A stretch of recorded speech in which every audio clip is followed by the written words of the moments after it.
yapıyorsun? Odaya mı kapatacaktın kendini? Ben ne olacağım peki? Aa, Rüya geldi. Hadi koş. Koş açalım kapıyı. Hadi aç bakalım.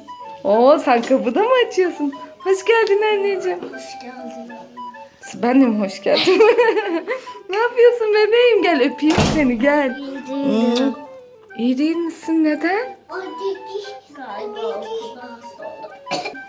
Anlat bakayım, neyin var, anlamadım ben şimdi. İlkokulda biraz öksürdüğümü fark ettim. Geçer diye uyudum ama sonra geçmedi. Sonra hapşuruk başladı ve ardından bunun akıntısıyla devam etti. Ay annem, iyi misin peki?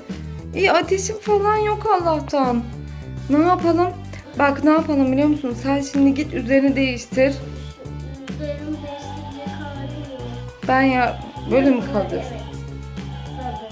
Evet. Aa, bizim ineğimiz de öten değil mi? Arkadaşlar bizim kumbaramız var. Bozuldu ve böyle ötüyor kendi kendine artık. O da onun şeyi, ne yapalım? Sana da merhaba inek. Sen üzerini değiştir, elini yüzünü yıka, tamam mı? Ben seni hemen şey yapacağım. Güzel bir çorba iç, şöyle sıcak bir çorba yaptım sana.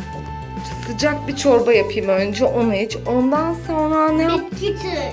Bitki çayı yapayım sana. Bir sürü bitkilerimiz var evde. Onlardan yapayım. Bitki çaylarımız var. Bir de nane limon Atom, yapabilirim. atom. Atom iyi fikir. Atom yapalım.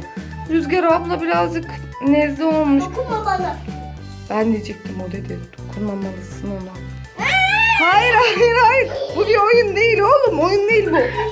Rüya hasta, ona dokunmamalısın. Rüzgar, bu bir oyun değil ama. Dur kız, ellerini yıkasaydı bari oğlum, dur.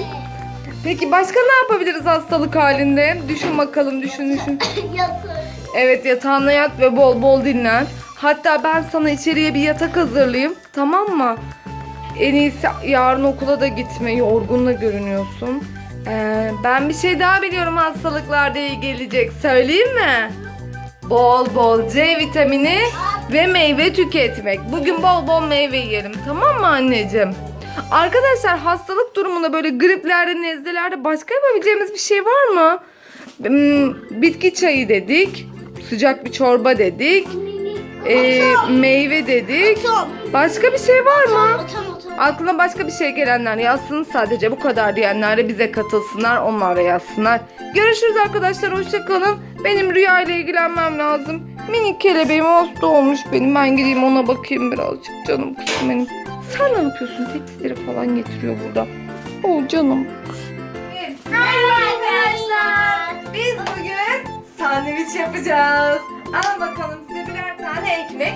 Kes. Keselim hemen ekmeğimizi. Sandviç için malzemelerimiz birazcık bence az oldu ama Rüya çok beğendi. Oğlum sen ne yaptın? Hemen ısırmış Evet buraları arkadaşlar, fare size gibi. malzemelerimiz Söyle hazır. bakalım. Peynir, Kaşar peyniri, marul, domates.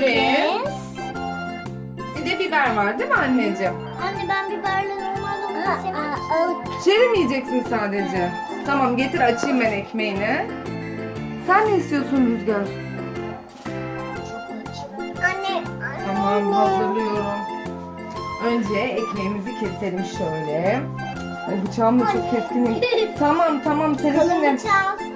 Kalınlıkla alakası yok anneciğim, keskin değil. Bunları bileylemek lazım. Bu işte en iyi kim yapar biliyor musun? Söylüyorum, babam. Evet, baba gelince onu söyleyelim. Ama babam yemiyor. Evet, şimdi. Mama. Evet, Ben domates hazırlıyorum. al bakalım. Sen de yapacak mısın? Ben hazırlıyorum. Yoksa sen başka bir şey mi yemek istersin? O bulgur yesin. Bence de, ama neyse. Aa, yırtık bura. Bir şey olmadı. Rüzgar mı çaldı? Tamam, bırak onu, bırak, tamam. Al bak arkadaşlar. Rüzgar ekmeğe de hamburgere de emmeme diyor. Al, sana da marul koyalım mı? Bunu da koyalım. Kaşar koymak ister misin birazcık? 1 2. Bunu da koyalım. 3. Yeter mi bu kadar? 1. Peki domates koyalım mı? Sana da birazcık yardım edeyim. Birazcık daha koy marul. Az olmuş. Şöyle koy. Şuraya da koyalım birazcık. Oh. Bak bakalım. Nasıl oldu sence? Çok güzel. Sana ne koyacağız Rüzgar şimdi? Ama. Domates koyacağız bir de. Ha şurada kalmış domatesin. Gel bakalım domatesi de koyalım. Bir. Bunu kesebilir misin? 2 tane de domates. 2'ye mi bölelim? Tamam. Rüzgar'ınki hazır. Hazır Rüzgar. Ben domates yemiyorum. Tamam peki. Ya bir şey söyleyeceğim. Çok güzel göründü bana da. Ay salatalık koyuyorum. Aa salatalık Rüzgar'ı da unuttum. Isır bakalım Rüzgar nasıl Kessene olmuş. bunları. Ha, anladım, o da domates yemiyor. Ben ısırayım bakayım ben. Rüzgar bence çok güzel olmuş. Isır bunu. Rüya sen mi ısır? Domates yemiyorum. Şuradan küçücük ısır, bana güven. Fikrini söyle. Rüya şu an transa geçti. Çok güzel olmuş arkadaşlar. Afiyet olsun bize. Görüşürüz arkadaşlar. Hoşça kalın.